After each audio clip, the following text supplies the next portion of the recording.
నమస్కారం. BTV news కి స్వాగతం. ముందుగా ముఖ్యాంశాలు. పాస్టర్ ప్రవీణ్ కుమార్ మృతిపై సీఎం చంద్రబాబు కీలక ఆదేశాలు.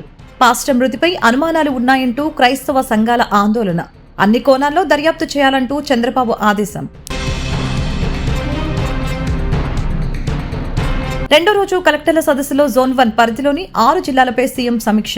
రాష్ట్రంలో ప్రతి జిల్లా అభివృద్ధి చెందాలని సీఎం ఆకాంక్ష. తొలి ఉచిత గ్యాస్ సిలిండర్ కి మార్చి 31 వరకు అవకాశం ఉందని మంత్రి నాదెండ్ల మనోహర్ స్పష్టీకరణ. ఇప్పటి వరకు పొందని వారు వెంటనే బుక్ చేసుకోవాలన్న మంత్రి నాదెండ్ల. ప్రతి పేద ఆడబిడ్డకు ఏడాదికి 3 ఉచిత గ్యాస్ సిలిండర్లు ఇవ్వనున్న ప్రభుత్వం.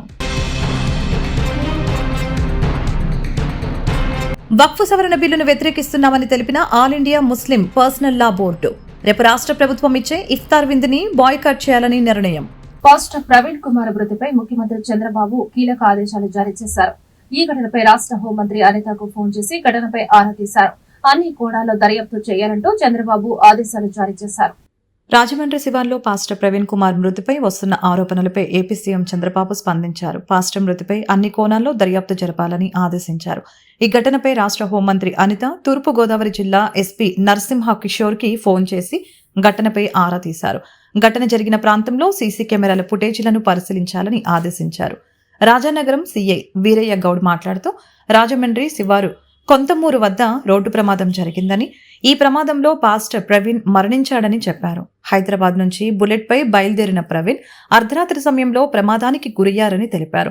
రహదారి పైనుంచి ప్రమాదవశాత్తు కిందకి జారిపోయారని, వాహనం అతనిపై పడిపోవడంతో ఆయనకు బలమైన గాయాలు అయ్యాయని, ఈ ప్రమాదంలో ఆయన ప్రాణాలు కోల్పోయారని చెప్పారు. ఉదయం 9 గంటల వరకు ఆయనను ఎవరూ గమనించలేదని తెలిపారు. మరొక వైపు ప్రవీణ్ కుమార్ మృతిపై అనుమానాలు ఉన్నాయంటూ క్రైస్తవ సంఘాలు రాజమండ్రిలో ఆందోళన చేపట్టాయి. ఈ నేపథ్యంలో చంద్రబాబు విచారణకు ఆదేశించారు.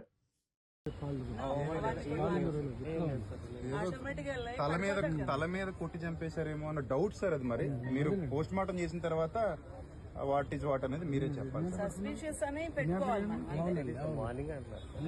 మార్నింగ్ 8 to 10:30 అన్నారండి. పోలీసులు అయితే డిక్లేర్ చేశారట యాక్సిడెంట్ కేసు అని. పోలీసులు అయితే డిక్లేర్ చేశారండి. అవును సార్, క్యాష్ దగ్గర దాటిన తర్వాత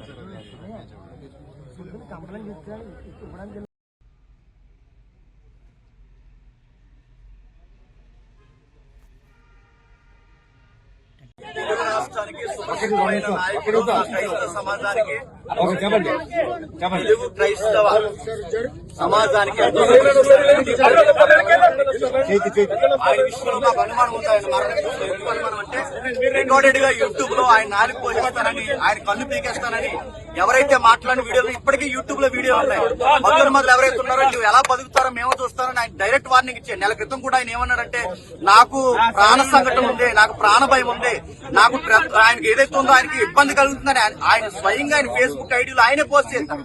అందుకు మేము అనుమానిస్తున్నాం. మాకు డిఎస్పీ గారి నుంచి మాకు కావాల్సింది ఏంటంటే ఈ యొక్క కేసుని యాక్సిడెంట్ కేసుగా కాకుండా అనుమానితమైన ఎఫ్ఐఆర్ గానీ మాకు ఇవ్వాలి, ఎంక్వైరీ చేయాలి, సీసీ ఫోటోస్ మాకు చూపించాలి. మా దగ్గర ఉన్న వీడియోస్ ఎవరెవరైతే ఆయనకు వార్నింగ్ ఇచ్చారో, ఆయన భూమి మీద లేకుండా చేస్తామో ఎవరైతే అన్నారో ఆ వీడియోస్ అన్ని మా దగ్గర ఉన్నాయి. ఆ వీడియోస్ అన్ని మేము డిపార్ట్మెంట్ కి ఇస్తున్నాం. ఇది క్రైస్తవ సమాజానికి చాలా పెద్ద గాయం. మేము ఇలాగే చూసుకున్నట్టు ఊరుకుంటే మా క్రైస్తవులు ఉన్న తలకాయలన్నీ ఎలా తీసుకుంటూ వెళ్ళిపోతారా? ఇదే చేస్తారా? ఇదే జరిగేదా? అంటే మేము మాట్లాడక మాకు భావప్రకటన లేదా? మా సబ్జెక్ట్ మేము మాట్లాడడానికి ఇంత వార్నింగ్లు ఇచ్చి ఈరోజు మనుషులు లేకుండా చేస్తారా? ఇది మాకు అనుమానం. మా అనుమానాలు తీరాలి. దీనికి డిపార్ట్మెంటే న్యాయం చేయాలి. రాష్ట్రంలో ప్రతి జిల్లా అభివృద్ధి చెందాలని ముఖ్యమంత్రి చంద్రబాబు ఆకాంక్షించారు. తలసరి ఆదాయంలో విశాఖ జిల్లాలో రాష్ట్రంలోని తొలి స్థానంలో ఉందని ముఖ్యమంత్రి చంద్రబాబు ప్రశంసించారు. రాష్ట్ర సగటు కన్నా విశాఖ ఎక్కువ తలసరి ఆదాయం సాధిస్తుందని చంద్రబాబు అభినందించారు. రెండో రోజు కలెక్టర్ల సదస్సులో జోన్ 1 పరిధిలోని 6 జిల్లాలపై సీఎం చంద్రబాబు సమీక్షించారు. కలెక్టర్ల నుంచి 2025-26 యాక్షన్ ప్లాన్ ని తీసుకున్న సీఎం జిల్లా స్థాయిలో పాలనపై పలు సూచనలు చేశారు. ముఖ్యంగా టూరిజం రంగంపై ఎక్కువ దృష్టి పెట్టాలని సీఎం కోరారు. తాను 30 ఏళ్లుగా పర్యాటక అభివృద్ధి కోసం మాట్లాడుతున్నానని, అప్పుడు తన మాటల్ని అర్థం చేసుకుని కమ్యూనిస్టులు కూడా ఇప్పుడు టూరిజంపై తనతో ఏకీభవిస్తున్నారని ముఖ్యమంత్రి చంద్రబాబు తెలియజేశారు. ఉత్తరాంధ్రలో ముఖ్యంగా విశాఖ, అనకాపల్లి, అల్లూరు జిల్లాలో పర్యాటక అభివృద్ధిపై దృష్టి పెట్టాలని సీఎం సూచించారు. ఉత్తరాంధ్రతో పాటు రాష్ట్రంలో కాస్మోపాలిటన్ సిటీగా వృద్ధి చెందుతున్న విశాఖలో కనీసం 5,000 హోటల్ గదులు అందుబాటులో ఉండాలని సీఎం సీఎం సూచించారు. అదేవిధంగా అనకాపల్లి, అరకు ప్రాంతాల్లో కూడా అధునాతన వసతులతో పర్యాటకులకి ఆతిథ్యం కల్పించాలని కలెక్టర్లకు నిర్దేశించారు. కొత్తగా ఏర్పడిన అనకాపల్లి, అల్లూరి, పార్వతీపురం, మన్యం జిల్లాలో కలెక్టరేట్లతో పాటు ఇతర ప్రభుత్వ కార్యాలయాల నిర్మాణానికి నిధులు కేటాయిస్తామని తెలియజేశారు. పాత జిల్లా కేంద్రాలతో సమానంగా కొత్త జిల్లా కేంద్రాలు జిల్లాలో అభివృద్ధి చెందాలని సీఎం సూచించారు. ఇప్పటికే అనకాపల్లి జిల్లాకు భారీ పరిశ్రమలు వస్తున్నాయని, ఈ పరిశ్రమల్లో పనిచేసే వారికి వసతి సమస్య రాకుండా ఇళ్ల నిర్మాణాలని కూడా ప్రోత్సహించాలని సీఎం సూచించారు.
ప్రతి పేద ఆడబిడ్డకు ఏడాదికి 3 ఉచిత గ్యాస్ సిలిండర్లు ఇస్తామన్న హామీని కూటమి ప్రభుత్వం నిలబెట్టుకుందని దీపం 2 పథకంలో తొలి ఉచిత గ్యాస్ సిలిండర్ పొందేందుకు ఈ నెలాఖరు వరకు గడువు ఉందని ఆహార, పౌర సరఫరాల, వినియోగదారుల వ్యవహారాల శాఖ మంత్రి నాదెండ్ల మనోహర్ పేర్కొన్నారు. ఇప్పటి వరకు పొందని వారు వెంటనే బుక్ చేసుకోవాలన్నారు. కాగా ఇప్పటి వరకు 98 లక్షల మంది తొలి ఉచిత సిలిండర్ వినియోగించుకున్నారని ఈ సందర్భంగా మంత్రి నాదెండ్ల తెలిపారు. అందరూ నమస్కారం అండి. కూటమి ప్రభుత్వం ఎన్నికల ముందు ఇచ్చిన సూపర్ 6 హామీలో భాగంగా దీపం 2 పథకం అద్భుతంగా మన గౌరవ ముఖ్యమంత్రి గారు, అదేవిధంగా గౌరవ ఉప ముఖ్యమంత్రి గారి ఆలోచనలతోటి దీపావళి నుంచి రాష్ట్ర ప్రజలందరికీ కూడా మొదటి విడతలో భాగంగా ప్రతి ఒక్క లబ్ధిదారులకి దీపం 2 కింద గ్యాస్ ఉచితంగా అందించడానికి ఒక అద్భుతమైన ప్రయత్నం జరిగింది. ఇప్పటి వరకు సుమారు 98 లక్షల మంది వినియోగదారులు దీన్ని ఉపయోగించుకున్నారు. మార్చి 31వ తారీఖు వరకు ఇంకా సమయం ఉంది కాబట్టి దయచేసి మన రాష్ట్రంలో అర్హత ఉన్న లబ్ధిదారులందరూ కూడా ఉచిత గ్యాస్ పథకం దీపం 2 కింద పొందే విధంగా మీరు ఇమీడియట్ గా నమోదు చేసుకోవాల్సిన అవకాశం ఉంది.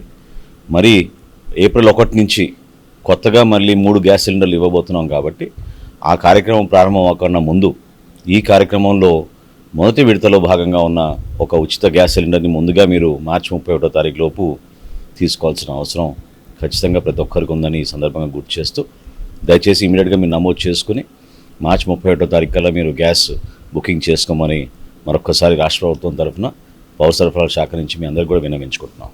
శ్రీరామ నవమిని పురస్కరించుకుని ఏప్రిల్ 6న నగరంలో శ్రీరామ నవమి శోభాయాత్ర భారీ బైక్ ర్యాలీ నిర్వహిస్తున్నామని శివస్వామి తెలియజేశారు. కావున ఈ కార్యక్రమాన్ని హైందవ సోదరులందరూ జయప్రదం చేయాలని వారు కోరారు. సత్యనారాయణపురం జేఎస్ రాజు రోడ్డు శ్రీ ఆంజనేయ స్వామి దేవస్థానం నందు శ్రీరామనవమిని పురస్కరించుకొని శ్రీరామనవమి శోభాయాత్ర గోడపత్రిక కార్యక్రమం నిర్వహించడం జరిగింది.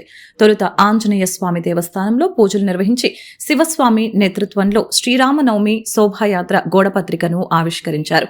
ఈ సందర్భంగా శివస్వామి మాట్లాడుతూ శ్రీరామనవమిని పురస్కరించుకొని గత సంవత్సరం లాగే ఈ సంవత్సరం కూడా శ్రీరామనవమి శోభాయాత్ర పేరిట బైక్ ర్యాలీ నిర్వహిస్తున్నట్లు ఆయన పేర్కొన్నారు. ఏప్రిల్ 6 ఆదివారం సాయంత్రం 4 గంటలకి బీఆర్టీఎస్ రోడ్డు నుంచి ఐబీఎం కాలేజీ వరకు ఈ బైక్ ర్యాలీ యాత్ర కొనసాగుతుందని తెలిపారు. కార్యక్రమంలో హైందవ సోదరులు పాల్గొని జయప్రదం చేయవలసిందిగా వారు కోరారు. జై శ్రీరామ్, జై శ్రీరామ్. శ్రీరామనవమి శోభాయాత్రని మన విజయవాడ మహానగరంలో క్రితం సంవత్సరం ఎలా చేసుకున్నామో అదే విధానంతో అత్యంత వైభవపేతంగా బైక్ ర్యాలీని నిర్వహిద్దామని చెప్పేసి శుభ సంకల్పం గావించబడింది.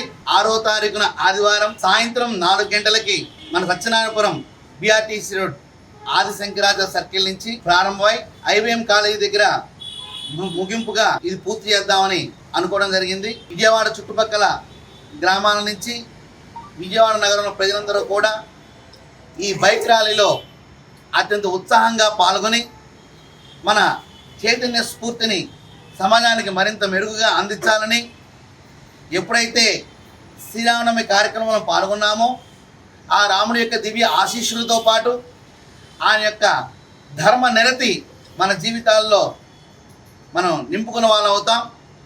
ఈ యొక్క స్ఫూర్తిని సమాజంలో ఉన్న అందరికీ అందించాలని సత్సంకల్పంతో మానశ్రీ నాగలింగం శివాజీ గారు వారి యొక్క మిత్రులు ఈ కార్యక్రమాన్ని పూనుకోవటం ఎంతో ఆహ్వానిత పరిణామం. విజయవాడ నగరానికే ఇది శోభాయమానంగా మనం భావించుకోవాలి. అందరికీ శుభ ఆహ్వాన పలుకుతూ జై శ్రీరామ్. వక్ఫ్ సవరణ బిల్లును వ్యతిరేకిస్తున్నామని ఆల్ ఇండియా ముస్లిం పర్సనల్ లా బోర్డు తెలిపింది. రేపు రాష్ట్ర ప్రభుత్వం ఇచ్చే ఇఫ్తార్ విందును బాయ్కట్ చేయాలని నిర్ణయం తీసుకుంది. ఈ నెల 29న విజయవాడ ధర్నా చౌక్ లో భారీ నిరసన చేపడతామని తెలియజేసింది. ఈ మేరకు ఆల్ ఇండియా ముస్లిం పర్సనల్ లా బోర్డు సభ్యులు బందర్ రోడ్లోని జమాతేయే ఇస్లాం హింద్ రాష్ట్ర కార్యాలయం నందు విలేకరుల సమావేశం జరిపారు. ఈ సందర్భంగా వారు మాట్లాడారు. వక్ఫ్ సవరణ బిల్లుని తక్షణమే ఉపసంహరించుకోవాలని కోరారు. రాష్ట్రంలోని అన్ని ముస్లిం సంఘాలు రాష్ట్ర ప్రభుత్వం నిర్వహించే ఇఫ్తార్ని బాయ్కాట్ చేయాలని నిర్ణయించామని చెప్పారు. సనాతన ధర్మం బోర్డులో ఇతర మతాలని కలపాలని చూస్తే మొదటిగా పోరాడేది మేమేనని నొక్కి చెప్పారు. ముస్లింల హక్కులను కాపాడేందుకు సీఎం చంద్రబాబు చొరవ తీసుకోవాలని కోరుతున్నట్లు తెలిపారు. వక్ఫ్ సవరణ బిల్లు ముస్లింల మతపరమైన అంశాల్లో జోక్యంగా భావిస్తున్నామని, ఇది రాజ్యాంగం కల్పించిన హక్కుల ఉల్లంఘన అని చెప్పారు. మతపరమైన నిర్వహణ ఆయా మతాలే చూసుకుంటాయని చెప్పారు. ఈ బిల్లులో పారదర్శకత లేదని, ఇది ముస్లింలపై జరుగుతున్న కుట్ర అని తెలిపారు. जिस लफ्ज के जरिए से हमसे हुकूमत ने वोट लिया, हमने उनको वोट दिया है, हमें चाहते कि हमारे वोट का हमको फ़ायदा पहुंचाया जाए। धोखा देने वाली बात तो नहीं कर सकते हमें ये समझते हैं कि हमारे सीएम से बहुत अच्छे आदमी हैं। इससे पहले पीरियड के अंदर उन्होंने बहुत अच्छे काम किए हमारे, और उस मौके पर कई मरतबा मैं खुद मजलिस की तरफ से जमात इस्लामी हिंद के साथियों को मुनीर भाई को लेकर जाके कई डिमांड की, हमने एक मंच पे एक ही वर्ड में उन्होंने पूरा किया है। इसी अंदाज आज भी हम उनसे उम्मीद करते हैं कि इस बारे में मुसलमानों के ये जो हमारा हक है, जायज़ हक है। और एक बात आपने जब सवाल के मैं आपको पूछना चाहता हूँ, इस वक्त मीडिया के ज़रिए से, बीजेपी के ज़रिए से, आरएसएस के ज़रिए गलत खबर भ्रम फैला जा रहा है कि पूरे हिंदुस्तान में सबसे ज़्यादा वक्फ बोर्ड की ज़मीन जायदाद संपत्ति है। बिल्कुल गलत खबर है ये। अब नेचुरल देखेंगे और कॉमन देखेंगे, हम मुसलमान कितने हैं पूरे हिंदुस्तान में? 18 to 20% है, और दूसरे अब कम्युनिटी को लीजिए 5 से 10% ले लीजिए, तो हिंदूज कितने हैं? 75% हिंदूज है। तो वक्फ ज़मीन उनकी ज़्यादा, हमारी ज़्यादा है। आप मीडिया से पूछना चाहता हूँ मैं, आप खुद आप मालूम कर लीजिए, आंध्र प्रदेश, ओडिशा और तमिलनाडु के अंदर इतनी ज़्यादा उनकी ज़मीन है, हमारे पूरे हिंदुस्तान में मुसलमानों की जो वक्फ ज़मीन है उससे ज़्यादा है। मगर आप मीडिया के ज़रिए से और बीजेपी के ज़रिए से, एनडीए हुकूमत के ज़रिए से और आरएसएस के ज़रिए से तमाम हिंदुस्तान के गैर मुसलमानों को गलत खबर फैलाई जा रही है कि मुसलमानों की ज़मीन जायदाद सबसे ज़्यादा है। ये बिल्कुल आम अंदाज से सोचेंगे तो भी गलत आपको मालूम हो जाएगा। आप खुद ऊपर वाले ने आपको दिमाग दिया, खुद सोचे उसे। इसलिए हम ये चाहते हैं कि हमारा वक्फ बोर्ड जो हमारा जायज़ हक है, आप देखो पूरे हिंदुस्तान के अंदर हिंदू वक्फ बोर्ड है, क्रिश्चियन वक्फ बोर्ड है, बुद्धिस्ट है, किसी में जब कोई गैर मुसलमान दूसरा नहीं आ सकता, हमारे वक्फ बोर्ड में गैर मुसलमान क्यों आएगा? कैसा आएगा? మనిషికి ఎంతో ఇష్టమైన పెంపుడు జంతువు సునక. వాటితో మనకు ఆత్మీయ బంధం పెనవేసుకుని ఉంటుంది. సునకాలను కుటుంబ సభ్యులతో సమానంగా చూసుకుంటాం. రోజు రోజుకు వాటితో అనుబంధం పెరిగిపోతుంది. అలాంటి పెంపుడు జంతువు అకస్మాత్తుగా చనిపోతే అసలు జీర్ణించుకోలేం. అటువంటి ఘటన ఎన్టీఆర్ జిల్లా మైలవరంలో జరిగింది. ఎన్టీఆర్ జిల్లా మైలవరంలో పెంపుడు శునకం లియో మరణంతో ఒక కుటుంబం తీవ్ర శోక సంద్రంలో మునిగిపోయింది. మైలవరంలో నివాసం ఉంటున్న బాబురావు కుటుంబం సంవత్సరం క్రితం 13,000కి లియోని హైదరాబాద్ నుంచి కొనుక్కొచ్చి పెంచుకుంటున్నారు. 3 రోజుల క్రితం జ్వరం రావడంతో మైలవరం పశువుల ఆసుపత్రిలో చికిత్స కోసం లియోని కుటుంబ సభ్యులు తీసుకుని వెళ్లారు. వైద్యుల సూచనతో మెరుగైన వైద్యం కోసం విజయవాడ తీసుకువెళ్లి చికిత్స చేయించినప్పటికీ 107 జ్వరంతో మంగళవారం రాత్రి 9 గంటల సమయంలో మృతి చెందింది. లియో మృతితో కుటుంబ సభ్యులు శోకసంద్రంలో మునిగిపోయారు. ల్యాబ్ జాతికి చెందిన లియోని హిందూ సాంప్రదాయం ప్రకారం రాత్రి 12 గంటలకి ఖననం చేశారు. శునకం చుట్టూ చేరి పిల్లలు ఏడుస్తూ ఉండటంతో ఇరుగు పొరుగు వారి కళ్ళు చెమర్చాయి. కాగా 11వ రోజు లియోకి దినకర్మ కాండలు నిర్వహించాలని కుటుంబ సభ్యులు నిర్ణయించారు. మనుషులకి ఏదైనా జరిగితేనే పట్టించుకొని ఈ రోజుల్లో మూగజీవి పట్ల ఆ కుటుంబం పెంచుకున్న అనురాగాన్ని స్థానికులు హర్షిస్తున్నారు.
అమ్మా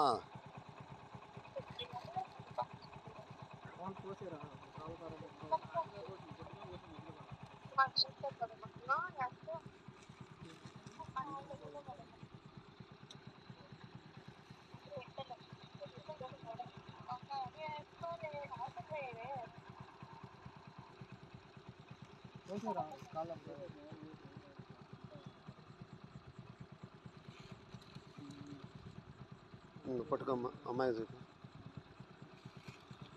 నగరంలోని హ్యాకర్స్ పై అధికార పార్టీ ప్రభుత్వం కక్ష పెట్టుకుందని సిపిఎం రాష్ట్ర కార్యదర్శి వర్గ సభ్యులు దోరెపూడి కాశీనాథ్ స్పష్టం చేశారు. స్థానిక ప్రజా ప్రతినిధి వ్యాపారాలను హస్తగతం చేసుకోవాలని చూస్తున్నారని ఆరోపించారు. ఇటువంటి ప్రజా వ్యతిరేక చర్యలను సిపిఎం తరపున వ్యతిరేకిస్తున్నామని తక్షణం వ్యవహార శైలి మార్చుకొని హ్యాకర్స్ ను కాపాడే విధంగా చర్యలు తీసుకోవాలని డిమాండ్ చేశారు. చిరు వ్యాపారస్తులకి రక్షణ కల్పించాలని, అందరికీ గుర్తింపు కార్డులు ఇవ్వాలని కోరుతూ బీసెంట్ రోడ్డు మహంతి చేపల మార్కెట్ వద్ద విజయవాడ సిఐటియు ఆధ్వర్యంలో ప్రచార కార్యక్రమం జరిగింది. కార్యక్రమానికి సిఐటియు రాష్ట్ర కార్యదర్శి వర్గ సభ్యులు దోనేపూడి కాశీనాథ్, సిటీ ప్రధాన కార్యదర్శి సిహెచ్ దుర్గారావు, నగర హ్యాకర్ సంఘం ప్రధాన కార్యదర్శి సిహెచ్ మురళి తదితరులు పాల్గొని మాట్లాడుతూ గత 40 సంవత్సరాలుగా చిరు వ్యాపారాలు చేసుకుంటూ సుమారు 15,000 మంది జీవనం కొనసాగిస్తున్నారని తెలియజేశారు. సుప్రీంకోర్టు ఇచ్చిన తీర్పు ప్రకారం స్ట్రీట్ వెండర్స్ యాక్టులో భాగంగా ప్రభుత్వం చిరు వ్యాపారాలు చేసుకుంటున్న వారికి రక్షణ కల్పించాలని, మౌలిక సదుపాయాలు కల్పించాలని తెలియజేశారు. స్థానిక ప్రజా ప్రతినిధి ప్రోత్సాహంతో బలవంతంగా పోటీ వ్యాపారాలు తెచ్చారని చెప్పారు. దీంతో ఎంతో కాలంగా వ్యాపారాలు చేసుకుంటూ జీవనం గడుపుతున్న వారి జీవనోపాధి దెబ్బతినే పరిస్థితి ఏర్పడిందని తెలియజేశారు. హ్యాకర్స్ పై ప్రభుత్వ వ్యతిరేక విధానాలకి నిరసనగా ఈ నెల 29న ధర్నా చౌక్ లో మహాధర్నా నిర్వహిస్తున్నామని చెప్పారు. కార్యక్రమానికి హ్యాకర్లు పెద్ద ఎత్తున పాల్గొని జయప్రదం చేయాలని కోరారు. ఆ సారం ఏంటో సారాంశం ఏంటో మరి తెలియాలా? ఆ రకమైనటువంటి పద్ధతుల్లో దీని నుంచి కూడా ఏమన్నా ఆశిస్తా ఉన్నారా? మా ప్రశ్న సమాధానం చెప్పాలా? అందుకని ఆ రకమైనటువంటి వైఖరి చేపట్టకుండా చిరు వ్యాపారులు, ఆకరులు ఎప్పటి నుండో బతుకుతూ ఉన్నటువంటి దాన్ని నివారించేటువంటి దానికో, నిలవరించేటువంటి దానికో ప్రయత్నం చేస్తే ఈ నగరంలో 12,000 మంది ఆకర్స్ ఉన్నారు. ఈ 12,000 మంది మీద ఆధారపడినటువంటి కుటుంబాలు 1,00,000 దాకా ఉంటాయి. తూర్పు ఉత్తర కోస్తా నుంచి, తూర్పు పశ్చిమ గోదావరి నుంచి, ఉత్తర కోస్తా నుంచి వచ్చి గత అనేక సంవత్సరాల క్రితం జీవనం ఏర్పాటు చేసుకుని ఆ జీవనానికి అనువుగా ఆసరాగా సంపాదించుకుంటూ తమ పట్ట తమ పోషించుకుంటూ ఉపాధి చేసుకుని బతుకుతూ ఉన్నటువంటి వేళ మీద కక్ష కట్టడం న్యాయం కాదు. ఎప్పటికైనా ఆలోచించండి. ఎప్పటికైనా మీ నిర్ణయాలు వెనక్కి తీసుకోండి. ఆ నిర్ణయం కనుక అమలు జరిపేదానికి ప్రయత్నం చేస్తే ఒక్క అడుగు కూడా ముందుకెళ్ళివ్వం. విజయవాడ నగరంలో ఉన్నటువంటి 12,000 మంది ఆకర్స్ కూడా వీధుల్లోకి వచ్చి చిరు వ్యాపారస్తులు, ఆకర్లు కలిసి ఎదుర్కొనేటువంటి దానికి ప్రయత్నం చేస్తారని చెప్పినటువంటి హెచ్చరిస్తా ఉన్నాం. వాళ్ళకి రక్షణ కల్పించాల్సినటువంటి బాధ్యత పోలీసు, మున్సిపల్ కమిషనర్ది, ప్రభుత్వానిది. అంతకంటే ముందు ఈ ప్రభుత్వం తప్పనిసరిగా తమ వైఖరిని స్పష్టం చేసి వాళ్ళ ప్రజాప్రతినిధిని కట్టడి చేసేటువంటి దానికోసం ప్రయత్నం చేసి వాళ్ళ రక్షణ కల్పించమని చెప్పాలని కోరుతా ఉన్నాం. ముస్లింలకు ఇఫ్తార్ విందుకు నిధులు కేటాయించడం కాదని వక్ఫ్ చట్టం సవరణ బిల్లును ఉపసంహరించుకోవాలని ముస్లిం నేతలు మండిపడ్డారు. ఈ మేరకు బుధవారం గాంధీనగర్ ప్రెస్ క్లబ్ నందు వివిధ ముస్లిం సంఘాలతో కలిసి వక్ఫ్ ప్రొడక్షన్ జేఏసీగా ఏర్పడి వక్ఫ్ చట్టం సవరణ బిల్లును వ్యతిరేకిస్తూ రాష్ట్ర స్థాయి రౌండ్ టేబుల్ సమావేశం నిర్వహించారు. ఈ సందర్భంగా ముస్లిం నేతలు మాట్లాడుతూ ముస్లిం సామాజిక వర్గానికి కేంద్ర ప్రభుత్వం తీరని అన్యాయం చేస్తుందని, దానికి రాష్ట్ర ప్రభుత్వం కూడా వంతపడడం సబాబు కాదని అభిప్రాయం వ్యక్తం చేశారు. కేంద్ర ప్రభుత్వం తీసుకొచ్చిన వక్ఫ్ చట్ట సవరణ బిల్లును వ్యతిరేకిస్తున్నామని తెలిపారు. దీనిని కప్పిపుచ్చుకోవడానికి రాష్ట్ర ప్రభుత్వం ముస్లింలకు ఇఫ్తార్ విందు కింద 1,50,00,000 కేటాయించిందన్నారు. తమకు కావాల్సింది ఇఫ్తార్ విందు కాదని వక్ఫ్ చట్ట సవరణ బిల్లు ఉపసంహరణ అని తేల్చి చెప్పారు. ముస్లిం సంఘాలని కలిసి వక్ఫ్ ప్రొడక్షన్ జేఏసీగా ఏర్పడ్డామని తెలియజేశారు. తమకు వ్యతిరేకంగా ఎటువంటి చట్టాలు తీసుకొచ్చినా ఐక్యంగా పోరాడతామని తెలియజేశారు. ఇక్కడ ఉన్నటువంటి ఆంధ్రప్రదేశ్ రాష్ట్రంలో ఉన్నటువంటి వివిధ జమాత్లు, ప్రజా సంఘాలు, సామాజిక సంఘాలు, జమాతే ఇస్లామీ హింద్, అదే విధంగా welfare party of India, Awaz committee, Muslim Aikya Vedika, ఇలా అనేక సంఘాలందరూ కూడా ఈ రోజు ఇక్కడ సమావేశం అయినాయి. వీళ్ళ యొక్క ప్రధాన ఉద్దేశం ఏంటంటే, ఈ రోజు ఎన్డీఏ కూటమి ప్రభుత్వం రేపు ఇఫ్తియార్ విందు ఇవ్వడం కోసం 1,50,00,000 రూపాయలు మంజూరు చేసి ఈ రాష్ట్రంలో ఉన్నటువంటి ముస్లిం ప్రజానీకాన్ని మభ్యపెట్టే ప్రయత్నం చేస్తా ఉంది. దీన్ని మేము తీవ్రంగా ఖండిస్తా ఉన్నాం. ఒక పక్కనేమో ముస్లింలని ఆర్థికంగా చిక్కేసేటటువంటి వక్ఫ్ చట్ట సవరణలు ఏదైతే ఉన్నాయో వాటి మీద ఒక స్పష్టమైనటువంటి వైఖరి తీసుకోకుండా బీజేపీకి భయపడుతూ మరో పక్కనేమో మీతో పాటు మేము ఉన్నామని చెప్పి మాట్లాడడం ఇది చాలా ఆందోళన కలిగిస్తా ఉంది. కాబట్టి ఏదైతే ఇఫ్తియార్ విందు ఇస్తున్నారో ఆ ఇఫ్తియార్ విందులు కాదు మాకు కావాల్సింది. మాకు ఏదైతే ఆర్థికంగా, రాజకీయంగా, సామాజికంగా తోడ్పాటు అందించేటటువంటి అంశాలు ఏదైతే ఉన్నాయో వాటి మీద మీ వైఖరి స్పష్టంగా ఉండాలి. ముస్లింల పక్షపాతి అని చెప్పి నారా చంద్రబాబు నాయుడు అంటా ఉంటారు. ఈరోజు ఆ పరీక్షా సమయం ఆసన్నమైంది. రేపు రాబోయే కాలంలో పార్లమెంట్ సమావేశాలు రాబోతా ఉన్నాయి. దాంట్లో మీరు ఈ వక్ఫ్ చట్ట సవరణల బిల్లు ఏదైతే ఉందో దాన్ని వ్యతిరేకించాల్సినటువంటి అవసరం ఉందని చెప్పి మేము డిమాండ్ చేస్తా ఉన్నాం. అంతేకాదు మొన్న నితీష్ కుమార్ గారు కూడా ఇట్లాగే బిల్లు ఇస్తే అక్కడ ఉన్నటువంటి సామాజిక సంఘాలు, ముస్లిం సంఘాలు అన్ని కూడా దాన్ని బైకాట్ చేయడం జరిగింది. ఇక్కడ ఏదైతే ముస్లిం సంఘాలు ఉన్నాయో, ప్రజా సంఘాలు ఉన్నాయో, సామాజిక సంఘాలు ఉన్నాయో, మేము ఈ పత్రిక, ఈ మీడియా సమావేశం ద్వారా మేము మీతో విన్నవించుకునేది ఏంటంటే దయచేసి ఇప్పటికైనా మా యొక్క ఏదైతే నిజమైనటువంటి హక్కు ఉందో దాని మీద మీరు ఒక స్పష్టమైనటువంటి వైఖరితో ఈ వక్ఫ్ చట్ట సవరణలను వ్యతిరేకించండి. విద్యార్థుల సమస్యలపై నిత్యం పోరాడే ఎస్ఎఫ్ఐ సమాజానికి దోహదపడే కార్యక్రమాలు చేపట్టడం అభినందనీయమని ఎస్ఆర్ఆర్ అండ్ సివిఆర్ డిగ్రీ కళాశాల ప్రిన్సిపల్ డాక్టర్ భాగ్యలక్ష్మి అన్నారు. పాలిటెక్నిక్ ఎంట్రన్స్ పరీక్ష రాయాలనుకునే విద్యార్థుల కోసం ఏర్పాటు చేసిన ఉచిత కోచింగ్ సద్వినియోగం చేసుకోవాలని సూచించారు. 10వ తరగతి పూర్తయి పాలిటెక్నిక్ ఎంట్రన్స్ ఎగ్జామ్ రాయాలి అనుకునే విద్యార్థులకి ఎస్ఎఫ్ఐ ఆధ్వర్యంలో ఉచిత కోచింగ్ కార్యక్రమం ఏప్రిల్ 3వ తేదీ నుంచి ప్రారంభం కానుంది. ఈ నేపథ్యంలో ఎస్ఆర్ఆర్ అండ్ సివిఆర్ కళాశాల ప్రాంగణంలో పోస్టర్ ఆవిష్కరణ జరిగింది. డిగ్రీ కళాశాల ప్రిన్సిపల్ డాక్టర్ భాగ్యలక్ష్మి పోస్టర్లను ఆవిష్కరించారు. అనంతరం మీడియాతో మాట్లాడుతూ ప్రతి ఏటా పాలిటెక్నిక్ కు వెళ్లే విద్యార్థుల కోసం ఎస్ఎఫ్ఐ ఉచిత కోచింగ్ నిర్వహించడం అభినందనీయమని తెలిపారు. బయట కోచింగ్ సెంటర్లకు వెళ్తే చాలా డబ్బులు వెచ్చించాల్సి ఉంటుందని, అటువంటి కోచింగ్ ఉచితంగా అందించడం సంతోషకరమని చెప్పారు. విద్యార్థులు ఈ అవకాశాన్ని సద్వినియోగం చేసుకోవాలని కోరారు. I am Dr. Bhagyalakshmi, working as principal for SRR and CVR Government Degree College Autonomous Vijayawada. SFI వారి ఆధ్వర్యంలో ఉచిత పాలిటెక్నిక్ ఎంట్రన్స్ అనేటువంటి ఎస్ఆర్ఆర్ కాలేజ్లో స్టార్ట్ చేయడం జరుగుతూ ఉన్నది. ప్రతి సంవత్సరం కూడా ఎస్ఎఫ్ఐ వాళ్ళు స్టూడెంట్స్ ఇష్యూస్ కోసం ఫైట్ చేస్తారు. అలాగే స్టూడెంట్స్కి మంచి భవిష్యత్తు కావాలి అనే ఉద్దేశంతో 10th పాస్ అయినటువంటి స్టూడెంట్స్ అందరూ కూడా పాలిటెక్నిక్ రాసినట్లయితే, ఆ పాలిటెక్నిక్లో మంచి ర్యాంక్ వచ్చి పాలిటెక్నిక్ సీట్స్ తెచ్చుకున్నట్లయితే వాళ్ళు త్వరగా లైఫ్లో సెటిల్ కావడానికి అవకాశం ఉంటుంది. అలాగే పాలిటెక్నిక్లో 6 months ఇంటర్న్షిప్ చేసే అవకాశం ఉంటుంది. దాంతో వాళ్ళు కంపెనీస్కి వెళ్ళటం జరుగుతుంది. సో ఒకవేళ వాళ్ళ యొక్క పర్ఫార్మెన్స్ బాగున్నట్లయితే అదే కంపెనీస్లో అబ్జార్బ్ అవ్వడం కూడా జరుగుతుంది. ఈవెన్ శ్రీహరికోటలో కూడా పిల్లలు సెటిల్ అయినటువంటి వాళ్ళు ఉన్నారు. సో పాలిటెక్నిక్ బేస్ చేసుకొని మంచి ఉపాధి పొందుతున్నటువంటి వాళ్ళు, మంచి పోస్టులో సెటిల్ అయినటువంటి వాళ్ళు చాలామంది ఉన్నారు. కాబట్టి ఆ యొక్క ఉచిత పాలిటెక్నిక్ ఎంట్రన్స్ కోచింగ్ అనేటువంటిది ఎస్ఎఫ్ఐ వాళ్ళు ఇస్తూ ఉన్నారు. నిజంగా బయట జాయిన్ అయినట్లయితే చాలా thousands of rupees they have to spend. కానీ వీళ్ళు ఉచితంగా ఇస్తున్నారు అంటే వీళ్ళకి నిజంగా మంచి ఫ్యాకల్టీ ఉన్నారు. ఆ ఫ్యాకల్టీ అందరూ కూడా 9 o'clock నుంచి 4 o'clock వరకు కూడా వారి యొక్క నాలెడ్జ్ అంతా కూడా షేర్ చేసుకొని ఎగ్జామ్లో ఆ యొక్క ఆబ్జెక్టివ్ టైప్ క్వశ్చన్స్ని ఎలా ఆన్సర్ చేయాలి అనేటువంటిది వాళ్ళకి కోచింగ్ ఇవ్వడం జరుగుతుంది. కాబట్టి ఈ అవకాశాన్ని 10th క్లాస్ కంప్లీట్ చేసుకున్నటువంటి స్టూడెంట్స్ అందరూ కూడా, విజయవాడ పరిసర ప్రాంతాల్లో ఉన్న వాళ్ళందరూ కూడా ఉపయోగించుకొని వాళ్ళ యొక్క బంగారు భవిష్యత్తును నిర్మించుకోవాలి. అలాగే దీనికి పాటుపడుతున్నటువంటి వారందరికీ కూడా మా యొక్క ధన్యవాదాలు తెలియజేస్తూ ఉన్నాము. సో ఈ కోచింగ్ అనేటువంటిది April 3rd నుంచి ఉంటుంది. అలాగే April 30th ఎంట్రన్స్ ఎగ్జామినేషన్ ఉన్నది. కాబట్టి ఈ 20 days or 27 days అనేటువంటిది వెరీ క్రూషియల్. సో ఆ యొక్క కోచింగ్ ని వాళ్ళు పిల్లలందరూ కూడా సద్వినియోగం చేసుకోవాల్సిందిగా కోరుచున్నాం. రాష్ట్రంలో విద్యారంగాన్ని కూటమి ప్రభుత్వం కాపాడాలని ఏఎస్ఎఫ్ జాతీయ కార్యదర్శి కె శివారెడ్డి విజ్ఞప్తి చేశారు. స్వతంత్రంగా యూనివర్సిటీలో పీజీ సెంటర్లు నిర్వహించుకునేందుకు రాష్ట్ర ప్రభుత్వం అవకాశం కల్పించాలని, మెగా డిఎస్సి నోటిఫికేషన్ విడుదల చేయాలని డిమాండ్ చేస్తున్నామన్నారు. లేని పక్షంలో అఖిల భారత విద్యార్థి సమైక్య దశల వారీ ఉద్యమానికి సన్నద్దమవుతుందని, సీఎం క్యాంప్ ఆఫీస్ ముట్టడిస్తామని, అన్ని జిల్లాలలో లోకేష్ ను అడ్డగిస్తామని ప్రభుత్వానికి హెచ్చరిక చేశారు. బుధవారం దాసరి భవన్ వద్ద ఏఐఎస్ఎఫ్ ఆంధ్రప్రదేశ్ రాష్ట్ర సమితి ఆధ్వర్యంలో జరిగిన విలేకరుల సమావేశంలో శివారెడ్డి మాట్లాడుతూ టీడీపీ ప్రభుత్వం నిరుద్యోగులకి ఉద్యోగాలు ఇప్పిస్తామని, మెగా డిఎస్సీపై మొదటి సంతకం చేస్తామని వాగ్దానం చేసి అధికారంలోకి వచ్చి 9 నెలలు గడుస్తుందని తెలిపారు. మెగా డిఎస్సీపై సంతకం పెట్టి విడుదల చేయకపోవడంతో నిరుద్యోగులంతా తీవ్రమైన ఆందోళనకి గురవుతున్నారని చెప్పారు. Senior assistant, school assistant, secondary grade 28,000 పోస్టులు ఖాళీగా ఉండగా కేవలం 16,000 పోస్టులకి మాత్రమే నోటిఫికేషన్ ఇస్తామని అనటం నిరుద్యోగులని మోసం చేయడం కాదా అని ప్రశ్నించారు. అకాడమిక్ ఇయర్ ఏప్రిల్లో టీచర్లకి నోటిఫికేషన్ ఇస్తే 90 రోజుల పరీక్షకి ప్రిపేర్ ఎలా, కౌన్సిలింగ్ ఎలా, 2025 నుంచి 26 సంవత్సరానికి భర్తీ చేస్తారా లేక 2026-27 సంవత్సరానికి భర్తీ చేస్తారా అని ప్రశ్నించారు. విశ్వవిద్యాలయాలపై అసెంబ్లీలో సత్యదూరమైన వ్యాఖ్యలు చేస్తున్నారని, వీసీల చేత బలవంతంగా రాజీనామాలు చేయించారని మండిపడ్డారు. ఇప్పటికీ పూర్తి స్థాయిలో వీసీల నియామకం చేయకుండా ఇన్ఛార్జీల ద్వారానే పాలన సాగుతుందని పేర్కొన్నారు.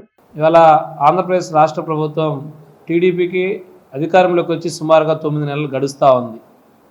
పెద్ద ఎత్తున ఉద్యోగాలకు కల్పిస్తామని చెప్పేసి రాష్ట్రంలో ఉన్నటువంటి నిరుద్యోగులకు అందరూ కూడా ఉద్యోగ అవకాశాలు కల్పించాలంటే టీడీపీ ప్రభుత్వం, కూటమి ప్రభుత్వం అధికారంలో రావాలని చెప్పేసి లోకేష్ గారు కుప్పం నుంచి శ్రీకాకుళం వరకు కూడా పాదయాత్ర చేసి మొట్టమొదటి సంతకాన్ని ఈరోజు మెగా డిఎస్సి విడుదల చేస్తామని చెప్పేసి కూడా ఆ రోజు చెప్పడం జరిగింది. తీరా అధికారంలోకి వచ్చిన తర్వాత కూటమి ప్రభుత్వం కూడా మొదటి సంతకంగా మెగా డిఎస్సి మీద చంద్రబాబు నాయుడు గారు సంతకం పెట్టారు. కానీ 9 నెలలు గడుస్తున్న ఈ రోజుకి కూడా నోటిఫికేషన్ విడుదల కాకపోవడం వలన ముఖ్యంగా నిరుద్యోగులంతా కూడా తీవ్రమైనటువంటి ఆందోళనకు గురవుతా ఉన్నారు. ప్రధానంగా 28,000 పోస్టులు, టీచర్ పోస్టులు, అది సీనియర్ అసిస్టెంట్ కానివ్వండి, లేకపోతే school assistants, secondary grade teachers, ఎస్జిటీలు అన్నీ కూడా పోస్టులు ఖాళీగా ఉన్నాయని చెప్పేసి కూటమి ప్రభుత్వం చెప్పి ఈరోజు కేవలం 16,000 పోస్టులకు మాత్రమే నోటిఫికేషన్ ఇస్తామని చెప్తున్నారు. మరి నోటిఫికేషన్ కోసం 1000 కళ్ళతో ఎదురు చూస్తున్న వాళ్ళకందరూ కూడా ఇదిగో 3 నెలల తర్వాత ఇస్తాం, డిసెంబర్ ఎండింగ్కి ఇస్తాం, జనవరి ఎండింగ్కి ఇస్తాం, మళ్ళీ కోడ్ వచ్చింది మార్చి 10వ తారీఖులోకి ఇస్తామని చెప్పేసి కూడా ఈరోజు నిరుద్యోగులకి మాయమాటలు చెప్పేసి నిరుద్యోగులు కూడా నట్టేట ముంచుతున్నటువంటి కూటమి ప్రభుత్వాన్ని సూటిగా అడుగుతున్నాం. రేపు వచ్చే అకాడమిక్ ఇయర్కి జూన్కి అంతా కూడా టీచర్ పోస్టులు భర్తీ చేస్తా ఉన్నాం. ఎక్కడా కూడా ఒక పిల్లడికి కూడా చదువు చెప్పడానికి టీచర్ లేడు, నేనున్నానని చెప్పేసి నారా లోకేష్ గారు విద్యాశాఖ మంత్రిగా నేను తీసుకున్నానని చెప్పినట్టు లోకేష్ గారు, మరి నువ్వు ఏప్రిల్లో నోటిఫికేషన్ ఇస్తే 90 రోజులు వాళ్ళకి మళ్ళీ కూడా ఎగ్జామ్కి ప్రిపరేషన్కి ఇవ్వాలి. ముగించే ముందు ముఖ్యాంశాలు మరొకసారి. పాస్టర్ ప్రవీణ్ కుమార్ మృతిపై సీఎం చంద్రబాబు కీలక ఆదేశాలు. పాస్టర్ మృతిపై అనుమానాలు ఉన్నాయంటూ క్రైస్తవ సంఘాల ఆందోళన. అన్ని కోణాల్లో దర్యాప్తు చేయాలంటూ చంద్రబాబు ఆదేశం. రెండో రోజు కలెక్టర్ల సదస్సులో జోన్ 1 పరిధిలోని 6 జిల్లాలపై సీఎం సమీక్ష. రాష్ట్రంలో ప్రతి జిల్లా అభివృద్ధి చెందాలని సీఎం ఆకాంక్ష. తొలి ఉచిత గ్యాస్ సిలిండర్ కి మార్చి 31 వరకు అవకాశం ఉందని మంత్రి నాదెండ్ల మనోహర్ స్పష్టీకరణ. ఇప్పటి వరకు పొందని వారు వెంటనే బుక్ చేసుకోవాలన్న మంత్రి నాదెండ్ల. ప్రతి పేద ఆడబిడ్డకు ఏడాదికి 3 ఉచిత గ్యాస్ సిలిండర్లు ఇవ్వనున్న ప్రభుత్వం. వక్ఫ్ సవరణ బిల్లును వ్యతిరేకిస్తున్నామని తెలిపిన ఆల్ ఇండియా ముస్లిం పర్సనల్ లా బోర్డు. రేపు రాష్ట్ర ప్రభుత్వం ఇచ్చే ఇఫ్తార్ విందుని బాయ్కాట్ చేయాలని నిర్ణయం. ఈ వార్తలు ఇంతటితో సమాప్తం. మరొక బులెటిన్ మళ్ళీ కలుద్దాం. నమస్కారం.